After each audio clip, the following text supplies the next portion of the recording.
Hey, what's up? Let's talk about the bag now.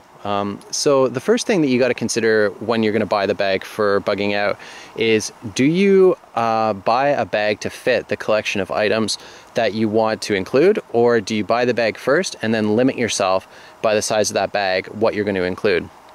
I sort of went by the first approach.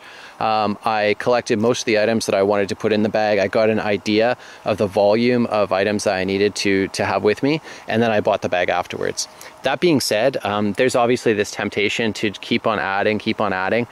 So you really have to be careful and limit yourself. So if you're the type of person that is going to go overboard and just keep buying stuff, you know, you're going to end up with a huge pack, right? So you might be better to limit yourself in the first place by saying, hey, I only want to go so big as a day pack, and from that point you can scale things down, right? So this is a day pack, of course. I definitely recommend something in that size range, something that's going to be easy to carry. Don't go overboard and buy a huge pack, you know, because once you get down the road, you know, a few kilometers, a few miles, whatever, you're going to want to be ditching gear. You're not going to be comfortable. You could injure yourself if you're carrying too much weight, right? So I just hiked out here in the woods, you know, probably about a half an hour carrying the bug out bag, just to see how that weight felt to me. And I'm not going to say it's feather light or anything like that, but I can do it for sure. As far as size goes, I chose a 32 liter, about 2,000 cubic inch pack. It is a day pack, right? It's not for the end of the world. It's something that I can carry, and it's doable. You know, I've backpacked before, probably carrying about double the weight that's in here, and I know that I can do it. And I just proved it to myself that I could do it by walking out here. So yeah, it's a good size, I think, for most people. Now, what about the weight, right? The weight is determined partially by the size, right? So if you've already limited yourself on the size, you're probably going to do a good job at limiting the weight as well. My pack, as it stands right now, is about 22 pounds or 10 kilograms. So I've carried packs probably double that weight when I've went backpacking. So I know that I can do it. You know, it's still small enough that I can get around fairly easily. You know, so the appearance of this bag is sort of low profile, sort of everyday carry kind of thing. I do carry a backpack day to day, so I have a lot of experience carrying packs. I wouldn't go for something tactical looking, you know, that was not my decision. The factors that went into that obviously are cost. Those packs can get pretty expensive, the Maxpedition stuff. I've seen them for like around $200. That seems to be the average.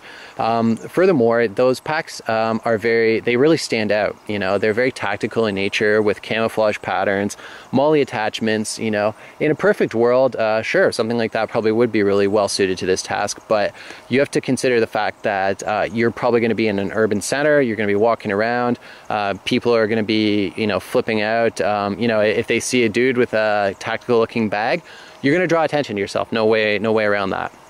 So I don't want to draw attention to myself. I want to be low profile and get out of the dangerous situation without somebody, you know, targeting me. Yeah, this bag is made of 1,000 denier nylon.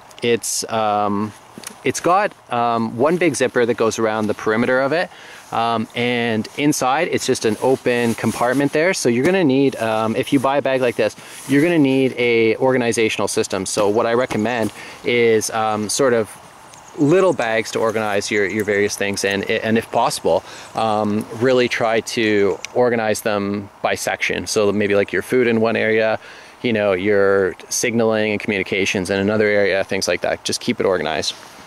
On the outside of this bag, there's actually a detachable fanny pack. This is a feature that I kind of like, you know.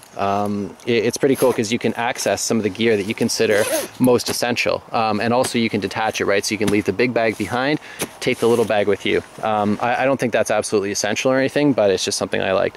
So it's made of durable material. It's from a good company. This is the Mountain Equipment Co-op, one of my favorite companies. I paid around $45 for this bag. I don't think the bag is the most important part of the system, so I didn't want to break the bank on the bag. Just get something tough, something durable, get it from a good company, yeah, you should be good to go. And then you can start to focus on what goes in the bag, and that's what we'll talk about next.